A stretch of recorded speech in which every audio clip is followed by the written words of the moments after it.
না একবার শাহজাদা খসরু তার মহলে প্রবেশ করে দেখলেন এক গোলাম তার রাজকীয় পালঙ্কে নিশ্চিন্তে ঘুমিয়ে আছে।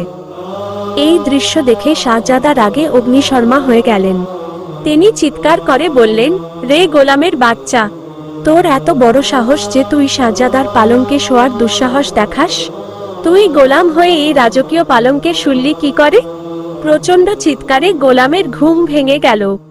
সে ভয় কাঁপতে কাঁপতে বলল, শাহজাদা, দয়া করে আমার কথাটি শুনুন।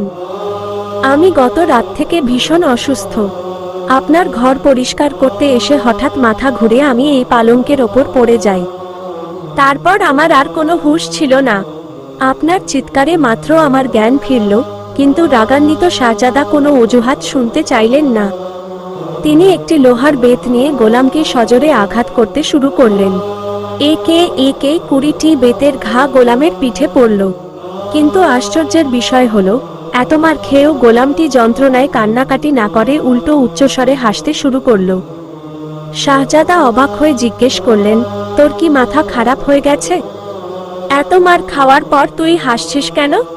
গোলামটি শান্ত স্বরে বলল, শাহজাদা, আমি হাসছি এটা ভেবে যে এই পালঙ্কে মাত্র কয়েক মিনিটের জন্য ভুলে শুয়ে পড়ার অপরাধে আপনি যদি আমাকে 20 বার বেত্রাঘাত করেন, তবে আপনি এই পালঙ্কে সারা জীবন কত অসংখ্যবার শুয়েছেন। প্রতিবার শোয়ার অপরাধে আল্লাহ তাআলা যদি পরকালে আপনাকে 20 বার করে বেত মারেন, তবে আপনার অবস্থা কি হবে? আপনার ওপর আল্লাহর কত কঠিন শাস্তি অপেক্ষা করছে, সেটা ভেবেই আমার হাসি পাচ্ছে। গোলামের মুখে এই অমোঘ সত্য শুনে শাহজাদার অন্তরাত্মা কেঁপে উঠল। তার মনে আল্লাহর ভয় জাগ্রত হলো।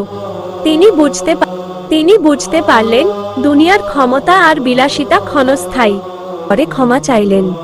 সেই মুহূর্ত থেকে তিনি রাজপ্রাসাদের সমস্ত বিলাসিতা ত্যাগ করলেন এবং সাধারণ জীবনযাপন শুরু করে আল্লাহর ইবাদাতে মগ্ন হলেন। এই রকম মজাদার গল্প শুনতে চ্যানেলটিতে লাইক করুন, শেয়ার করুন আর সাবস্ক্রাইব করুন।